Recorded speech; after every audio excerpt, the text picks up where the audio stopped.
언젠가 우리 교회 부흥의 강사로도 오신 목사님의 일화예요. 하루는 그 아들이 냉장고에서 먹을 것을 이제 꺼낸 다음에 냉장고 문을 발로 이렇게 닫더래요. 좀 보기에도 그렇잖아요. 또 먹는 게 들어있는 냉장고인데 위생 문제도 있고, 그래서 이제 아들을 불렀어요. 좀 고쳤으면 좋겠다. 훈계했죠. 며칠이 지났습니다. 그런데 이 목사님 자기가 냉장고에서 뭘 꺼내고 발로 자기가 문을 닫더래요. 그동안 몰랐던 거예요. 그냥 무의식 중에 그랬던 걸 이제 아들이 은연중에 그거 이제 보고 따라한 거예요. 뭐 일부러 배워야지 이렇게 한 것은 아닌데 그냥 아들도 그런 분위기 속에 있으니까 그렇게 따라한 겁니다. 자녀들은 부모를 닮게 돼 있습니다. 뭐 생김새도 좀 닮을 수 있고요. 말투도 닮아요. 또 목소리도 닮더라고요. 또 여러 모양으로 이제 닮을 수 있는데 이제 선천적으로 닮은 부분도 있고요. 후천적으로 학습을 통해서 또 닮아갈 수 있어요. 부부도 이제 닮아간다는 이야기 하지 않습니까? 또 우리 교회 공동체에서 한 몇 년 동안 신앙생활하면 서로가 닮아가요. 여러분도 저를 닮습니다. 좀 기분 나쁘신가요? 저도 여러분을 닮아요. 서로 배워야지 하지 않아도 좀 닮게 돼 있습니다. 언어 사용, 낱말을 선택하는 것, 또 제스처 이런 것도 이제 닮아요. 닮아가게 돼 있습니다. 우리는 이제 하나님의 자녀죠. 예수 그리스도로 말미암아 하나님의 아들 딸이 됐습니다. 그러면 우리는 이제 하나님과 동행하는 사람들인데, 하나님과 함께하는 사람들인데 당연히 하나님을 닮아야 되겠죠. 우리는 하나님을 닮아가는 사람들입니다. 이제 오늘 본문을 보면 예수님께서 초막절에 예루살렘에서 유대인들을 상대로 해서 하신 말씀이에요. 그런데 굉장히 강렬해요. 그리고 막 폐부를 찌는 듯한 조금 무서운 그런 말씀인데요. 이 유대인들, 특히 이제 바리새인들은 자기들이 유대인 중에 유대인이다. 그리고 하나님의 자녀이고 아브라함의 자손이다. 굉장히 자부심을 가졌습니다. 그런데 예수님은 그들의 이성과 거짓을 적나라하게 밝히고 계세요. 너희들의 아비는 아브라함이 아니라 마귀라. 굉장히 무서운 말이죠. 이렇게까지 지적하면서 그들이 바로 서기를 원하시는 예수님 마음을 읽을 수가 있습니다. 이제 유대인들, 바리새인들의 그런 이제 모습을 보면서 우리는 그 반대로 가야 되겠죠. 하나님 자녀들이니까. 마귀의 자녀가 아니잖아요. 하나님 자녀니까 이제 반대의 모습으로 가야 될 텐데, 오늘 이 말씀에 비추어서 우리 자신을 살펴보고 진정 하나님의 자녀다움, 이것이 우리 속에 회복되기를, 또 바로 세워져 가기를 간절히 바라는 것입니다. 바리새인들은 자기들이 유대인 중에 유대인이라고 그렇게 자처했어요. 그리고 하나님의 백성임을 추호도 의심하지 않았습니다. 자기들은 또 율법의 말씀을 사랑한다, 또 이 율법의 말씀을 잘 지킨다, 이렇게 이제 생각을 했던 사람들이죠.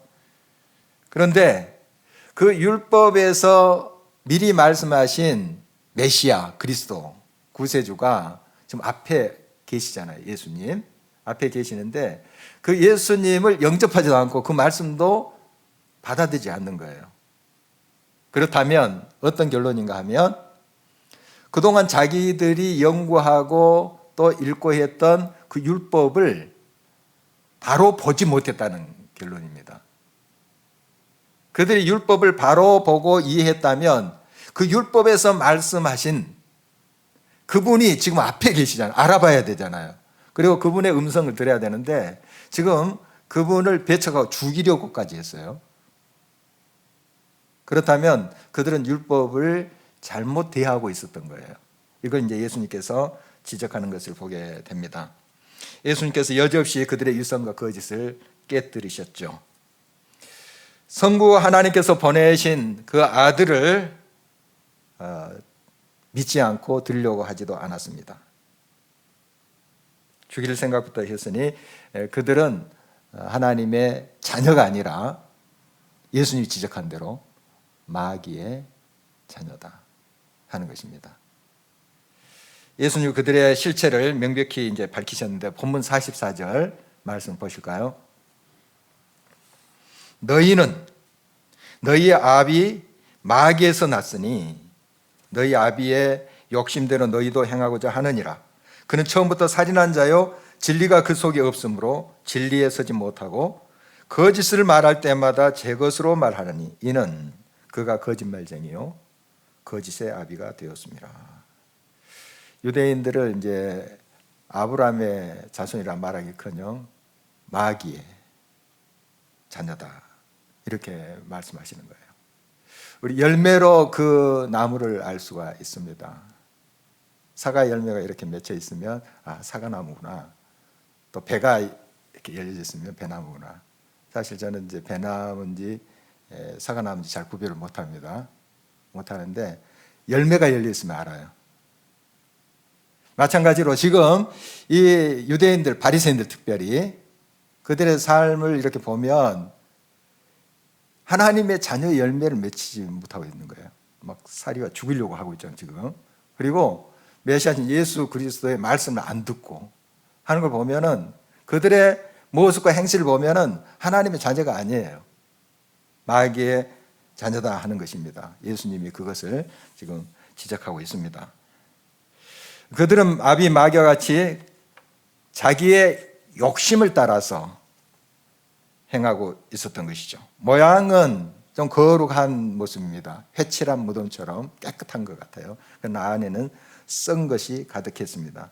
오늘 본문이 있는 이제 요한복음 8장 그 앞부분을 보면은 현장에서 이제 간음하다가 잡힌 여인을 유대인들이 예수님 앞으로 끌고 왔어요. 왜 자기 지도자들 앞으로 끌고 가지 않고 예수님께로 이 여인을 데리고 왔는가 하면 예수님의 흠을 잡아서 고발할 조건을 만들기 위해서 성경 그렇게 기록되어 있습니다. 고발할 조건을 만들기 위해서 무슨 말씀인가 하면 이제 그들은 이제 율법을 철저히 지킨다고 생각하는 사람들이에요. 그래서 이 여인을 예수님께서 살려줘라 하면 율법이 어긋난 거죠. 율법은 현장에서 간음한 사람은 돌로 쳐서 죽였어요. 율법에 따라서 죽였습니다. 그러니까 여인을 살려주라 하면은 예수님이 율법을 어긴 것이 되잖아요. 그리고 쳐라! 율법대로 돌로 쳐라 이렇게 예수님이 말씀하시면 그동안 예수님은 용서와 사랑, 자비 이런 말씀을 쭉 해오셨거든요. 그러면 예수님 그동안 가르친 게 거짓이 되는 거예요. 이런 계산을 하고 있는 거예요, 이제 유대인들이. 그래서 이 어려운 문제를 가지고 이거 풀지 못할 거야. 잡혔어, 너는. 이런 식으로 꼼수를 가지고 예수님께 와서 말하는 거예요. 예수님 다 아시죠. 이때 예수님께서는 앉으셔가지고 땅에 글씨를 쓰셨어요. 손가락으로 글씨 쓰셨는데 그 글씨의 내용은 성경에서 무슨 내용인지 말해주지 않습니다. 어쨌든 예수님이 굉장히 천천히 이렇게 대응을 하신 것 같아요. 그래서 막 또 다그쳤습니다.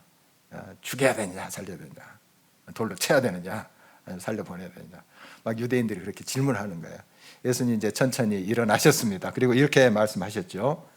너희 중에 죄 없는 자가 먼저 돌로 쳐라. 그리고 다시 앉으셔가지고 손가락으로 땅에 글씨를 쓰셨어요. 그 내용도 성경에 나오지 않습니다. 이제 추측만 하죠.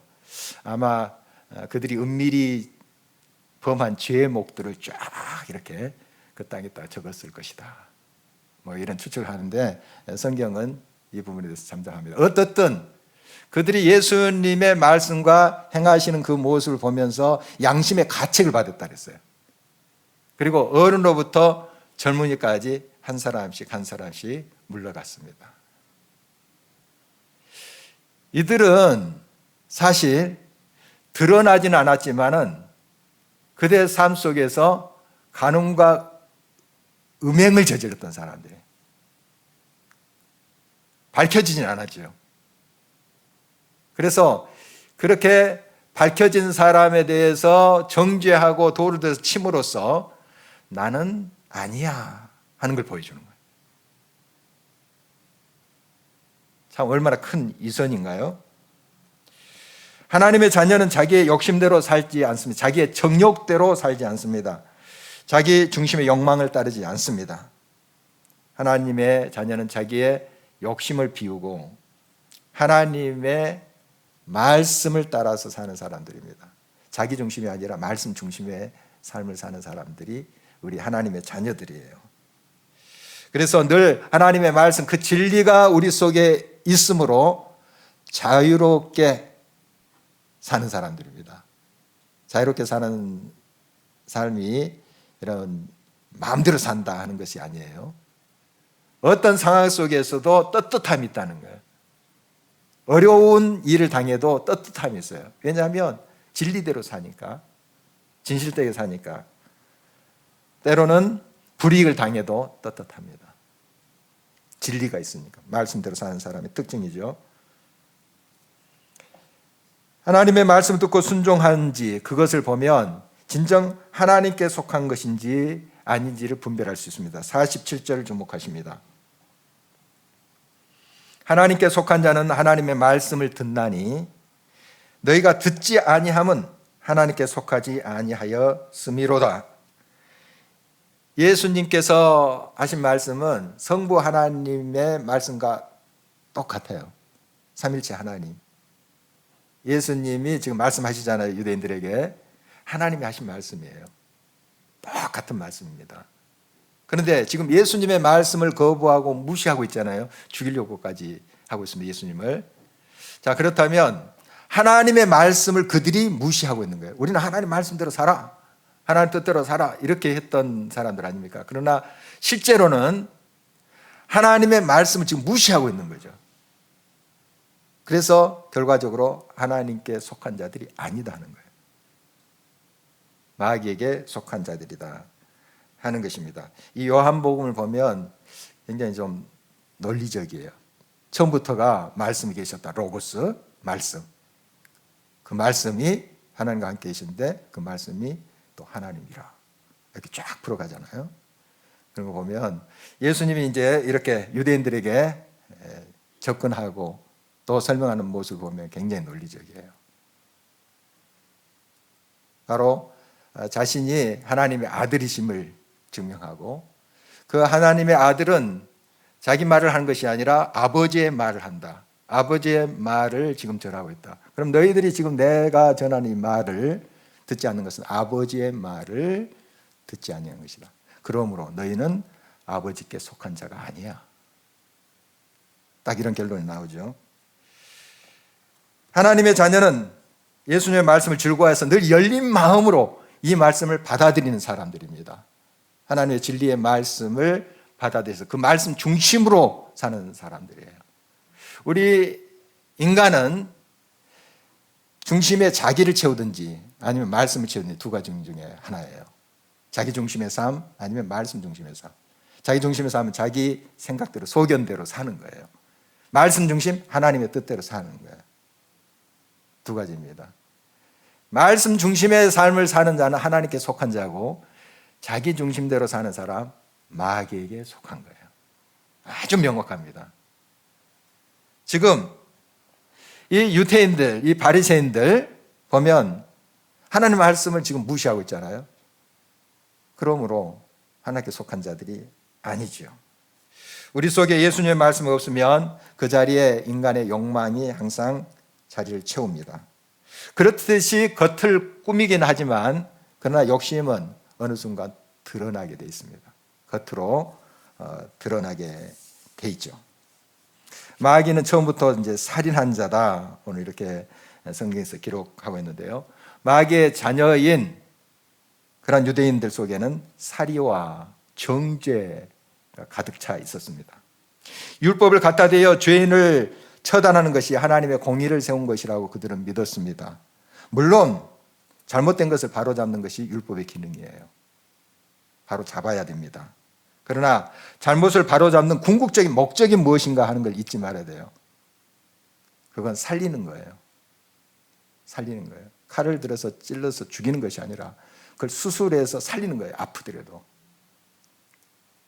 그래서 결국 율법을 우리들에게 주신 것은 우리가 하나님 백성들로 바로 살게 함이고, 또 하나님 말씀대로 살지 못하는 사람을 깨우쳐서 고쳐서 바로 세우는 것이지 않겠습니까?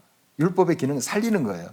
그런데 유대인들은 먼저 자기들이 생각하고 있는 율법과 틀리면 돌부터 들으려래요. 칼부터 들어서 치려고 해요. 그게 잘못된 거죠. 이 바울 보면 알 수 있어요. 예수님 만나기 전에 예수 믿는 사람들 죽이기 위해서 막 살기등등해서 그가 예수 믿는 사람을 찾으러 갔다 하잖아요. 한번 상상해 보면 막 눈에 살기 가득했을 것 같아요. 잘못됐으면 그들을 율법의 말씀으로 훈계하고 이게 바른 길이야 하는 절차를 밟아야 되지 않겠어요? 그런데 죽일 생각부터 하는 거예요. 살기등등해서 이놈들 잡아 죽여야지 하고 가는 거예요. 이게 이제 바리새인들의 모습이었습니다. 그러니까 이 바울도 예수 믿기 전에 바리새인 중에 바리새인이다, 자기가 자기를 그렇게 소개한 것을 보게 됩니다. 이 당시에 바리새인들의 모습이 그랬습니다. 하나님의 자녀는 사리를 품지 않습니다. 물론 때로는 호된 책망과 또 처벌을 할 수 있어요. 그러나 살리기 위한 것이 돼야 됩니다. 살리기 위한 거. 죽이려고 해서는 안 되죠. 증오해서는 안 됩니다. 그래서 죄를 지은 자들을 긍휼히 여기고 그를 위해서 정말 애타게 눈물로 기도가 수반돼야 돼요. 칼부터 들어서는 안 돼요. 돌부터 들어서는 안 됩니다. 증오심 품어서는 안 돼요. 감정적으로 나가서도 안 됩니다.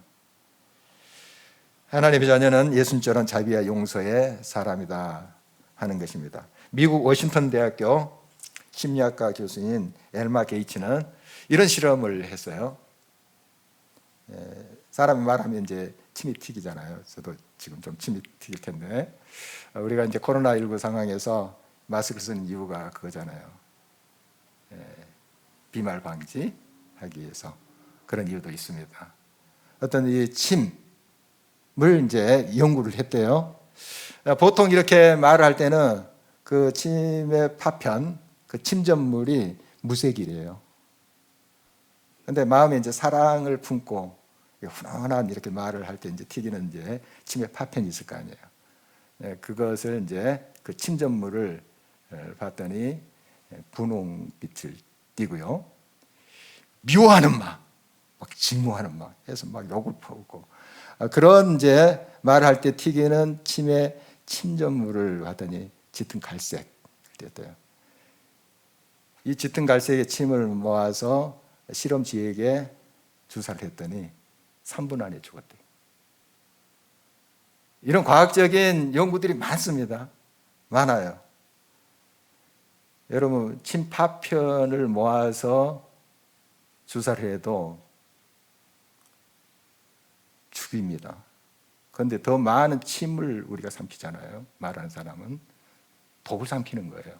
내가 증오하는 것으로 욕을 하고 증오심을 품을 때 내 침을 삼키잖아요. 독을 삼키는 거예요. 증오심, 미워하는 마음, 이것은 다른 사람들에게도 굉장한 아픔을 주고 고통을 주지만 자기가 먼저 자기를 죽여요. 이건 뭐 성경을 떠나서도 일반 이런 학문에서 증명이 되는 이야기예요. 여러분, 살이, 증오, 이것은 하나님의 자녀들에게 합당하지 않아요. 물론 헛된 책망을 할 수가 있습니다만은, 그러나 살리는 것이 돼야 됩니다. 목적이 그거예요. 살려야 됩니다. 살리기 위해서 매도 때리고 훈계도 하고 하는 것 아니겠습니까? 마귀의 자녀는 그들 속에 진리이신 예수님의 말씀이 없기 때문에 늘 거짓말에 능합니다. 진실은 진리에서 나온다 하는 거 다시 한번 말씀드립니다. 마음과 삶에 진리의 말씀이 없으면 결국 그들의 인격과 삶이 거짓과 이선으로 될 수밖에 없어요. 이 바리새인들 모습 보면 알 수가 있습니다. 그렇듯이 꿈이지만 세상의 지혜는 이성과 거짓입니다. 반면에 하나님의 자녀는 진리를 기뻐하고 따라가기 때문에 늘 진실하고 정직합니다. 2월에 추천도서 이런 세상에서 어떻게 믿음을 지킬까 해서 저자는 다음과 같은 사실을 지적하고 있습니다. 오랜 기간 이제 미국의 공립학교는 이제 수업 전에 기도를 했대요. 그런데 이제 케네디 대통령 시절 국회에서 그거 하지 마라 한 법안이 통과됐어요. 그래서 기도하면 안 됩니다. 물론 이제 기독교 과목 시간에는 허용을 했대요. 일반 과목 할 때 기도로 수업을 시작했는데 그거 하지 말라. 탈기독교화의 전조로 이렇게 보여집니다. 탈기독교화, 세속화 되는 거죠. 그런데 오늘 이제 이 저자가 이런 걸 지적하더라고요. 물론 그때 이제 교회들이 막 항의를 하고 정부에 대해서 그렇게 했대요. 옳다 그거 정당하다. 그런데 더 심각한 게 있는 건데 그게 뭐냐 하면 교회 안에 기도의 열기가 식어진 거. 그게 더 심각한데 여기에 대한 경각심은 상대적으로 미약하다는 거예요. 정부에서 그렇다 막 항의를 하지만은 사실 더 심각하고 더 무서운 도전은 교회 안에 있다는 거예요. 성도들의 기도가 식었다는 거예요. 신앙이 식었다는 거예요. 그걸 우리가 간과하고 있다 하는 걸 지적하고 있습니다. 저자는 다음과 같이 예고를 하고 있습니다. 위기의 시대의 세상이 다시 우리를 환영하며 당근을 제시할 날도 예상해야 된다. 지금 이제 우리 나라도 예외가 아닌데요. 크리스찬에 대해서 굉장히 부정적인 그런 생각하고 또 교회에 대해서도 싹 그렇게 호감을 갖지 않는 그런 시대 속에 살잖아요. 막 공격하고 그러는데 이 시대를 지나면 어떤 이제 시대가 올 건가 하는 걸 예고를 하고 있습니다. 기독교를 환영할 거다 하는 건데요. 그때야말로 그리스도인들에게 가장 위험한 날이 될 것이다. 광야에서 한참 시간을 보내고 나서는 세상의 시시한 보석들을 받아들이고 싶은 유혹이 실로 강할 것이다. 오랫동안 무시한 냉대를 당한 뒤에는 세상의 환영을 받기 위해 복음의 칼날을 무디게 하고픈 유혹이 찾아올 수밖에 없다. 일터에서 기독교 가치를 타협하지 않은 탓에 수년간 승진 명단에서 빠지고 뒤에서 때로는 면전에서 수군거리는 험담을 참아온 그리스도인 회사원이 갑자기 회장실로 불려간다고 상상해보라. 회장은 승진과 막대한 연봉 인상을 제시하면서 정직한 인물로 알려진 그가 회사가 세운 새로운 그러나 꺼림칙한 방향의 긍정적인 의견을 내주었으면 좋겠다고 말한다. 미끼를 물고 싶은 유혹이 아주 클 것이다. 이런 때가 올 거다 하는 거예요. 여러분, 제가 좀 자주 이야기하지만 참된 크리스찬으로 살기에 북한보다 남한이 더 어려워요. 동의하신가요? 참된 진짜 하나님의 자녀로 살기에 북한보다 남한이 더 어려워요. 교회사를 보면 교회가 무너지는 원인, 물론 박해 때문에 비교자도 생기고 그래요. 교회가 어려움 당합니다. 그러나 그 안에서부터 썩어요. 거짓 가르침, 거짓 우상 숭배, 이것 때문에 교회가 무너집니다. 정말 더 무서운 것이 우리 안에 있어요. 정부가 어떻다. 물론 거기에 대해서 우리가 항의도 하고 우리가 대처해야 됩니다. 그러나 이것을 간과해서는 안 돼요. 우리 안에 더 무서운 것이 있다. 나태함, 기도의 열정이 식어지고 사랑의 열정이 식어지는 것, 그것이 더 큰 문제다 하는 것을 우리가 기억해야 됩니다. 심판의 날은 반드시 옵니다. 어떤 상황 속에서도 진리가 안내하는 진실과 정직한 삶을 선택해야 됩니다. 비록 불이익이 있다 할지라도, 어려움이 있다 할지라도 진리 편에 서야 됩니다. 거짓과 불의에 타협해서는 안 됩니다. 끝까지 중심을 잡고 우리가 나가야 된다는 사실이죠. 하나님의 자녀는 자기의 영광을 구하지 않고 하나님의 영광을 구하는 사람들입니다. 50절 말씀 보십니다. 나는 내 영광을 구하지 아니하나 구하고 판단하시는 이가 계시니라. 예수님 말씀인데요, 우리 예수님을 따라가는 사람들, 우리의 영광을 구해서는 안 돼요. 하나님의 영광을 언제나 드러내야 됩니다. 이 바리새인들 보면 긴 옷을 입고 이렇게 거리 가면 사람들이 막 존경의 표시로 인사도 하고 그랬대요. 훌륭하십니다. 이렇게 하면 이제 하면서 이제 자기 영광을 취하는 그런 자들이었다고 그래요. 그리고 이제 기도할 때 그런 이제 기도의 자세도 있어 나와요. 막 땅이나 벽에 머리를 이렇게 찌으면서 기도하는 거예요. 그러다 보면 이 이마에 피가 나는 경우가 있대요. 이제 그런 모습을 이제 사람들이 보면서 야, 정말 경건한 사람이구나, 훌륭한 사람이네, 이렇게 이제 또 칭찬을 할 때 또 으쓱했다고 하는 그러한 이제 원언도 우리가 볼 수가 있어요. 어떤 이제 바리새인들은 빨간 물감으로 이마에다가 이렇게 피처럼 찍고 다녔대요. 경건해 보이려고, 사람들이 존경하도록 그렇게 했다는 거예요. 이선이죠. 여러분, 하나님의 자녀는 자기의 영광을 취하지 않아요. 자기를 드러내려고 하지 않아요. 하나님의 영광만을 구합니다. 먹든지 마시든지 무엇을 하든지 하나님만 드러나면 되는 겁니다. 하나님의 자녀는 아버지신 하나님을 닮아가는 사람들입니다. 저와 여러분은 우리 주 예수 그리스도의 은혜로 하나님의 아들, 딸이 되었잖아요. 하나님의 자녀는 자기 중심이 아니라 말씀 중심의 삶을 살아요. 자기 욕망대로 살지 않습니다. 하나님의 뜻을 따라서 어떠한 경우에서도 불이익이 당한다 할지라도 그 하나님의 뜻을 쫓아갑니다. 사리를 품지 않습니다. 미워하지 않아요. 증오심 품지 않아요. 하나님의 자녀는 오히려 생명을 귀히 여기고 살리고자 하는 그런 마음으로 항상 다가갑니다. 하나님의 자녀는 또 불의와 거짓을 버리고 어떠한 삶 가운데서 진리 가운데 행하는 사람들입니다. 자기의 영광 구하지 않고 하나님의 영광을 구하는 사람입니다. 환원하면 하나님의 자녀는 말씀 중심, 생명 살림, 진리 추구, 주께 영광, 이 삶을 추구하는 사람들입니다. 지금 이 시대는 그 어느 때보다도 진짜 하나님의 자녀를 간절히 고대하면서 원하는 시대입니다.